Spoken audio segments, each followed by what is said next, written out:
തൃക്കരിപ്പൂർ നിയോജകമണ്ഡലം UDF സ്ഥാനാർത്ഥി സന്ദീപ് വാര്യരുടെ പ്രചാരണ ഭാഗമായി തീരദേശ പാതയിലൂടെ KPCC working president Shafi Parambil MP നടത്തിയ റോഡ് ഷോ ജനസാഗരമായി മാറി. തൃക്കരിപ്പൂർ നിയോജകമണ്ഡലം UDF സ്ഥാനാർത്ഥി സന്ദീപ് വാര്യരുടെ തെരഞ്ഞെടുപ്പ് പ്രചരണത്തിന്റെ ചുക്കാൻ പിടിച്ചാണ് റോഡ് ഷോ നടത്തിയത്. Bhima jewellery, press club junction, Kasaragod.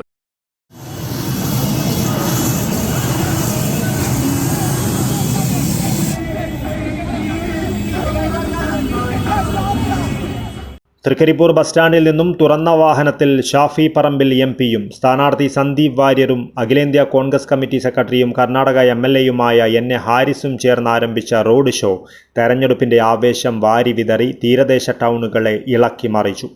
വെള്ളാപ്പിലും ആയിറ്റിയിലും പടന്നയിലും മോരിമുക്കിലും കാടാങ്കോട്ടും മടക്കരയിലും മച്ചാംതുരുത്തിയിലും UDF പ്രവർത്തകരുടെ ആവേശത്തള്ളലിൽ റോഡ് ഷോ മണിക്കൂറുകൾ വൈകി. UDF-ന്റെ പ്രമുഖ നേതാക്കളായ AGC Basheer, PK Faisal, advocate KK Rajendran തുടങ്ങിയവരും റോഡ് ഷോയിൽ പങ്കെടുത്തു.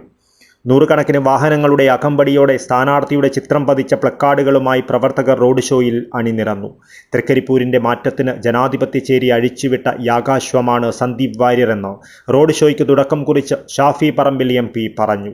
രാത്രി നീലേശ്വരം നഗരസഭയിലെ കോട്ടപ്പുറത്ത് പൊതുയോഗത്തോടെ സമാപിച്ചു. യുവാക്കളും സ്ത്രീകളും ഉൾപ്പെടെ നൂറുകണക്കിന് പേരാണ് റോഡ് ഷോ സമാപന യോഗത്തിൽ കോട്ടപ്പുറത്ത് തടിച്ചുകൂടിയത്. News bureau, Cheruvathur.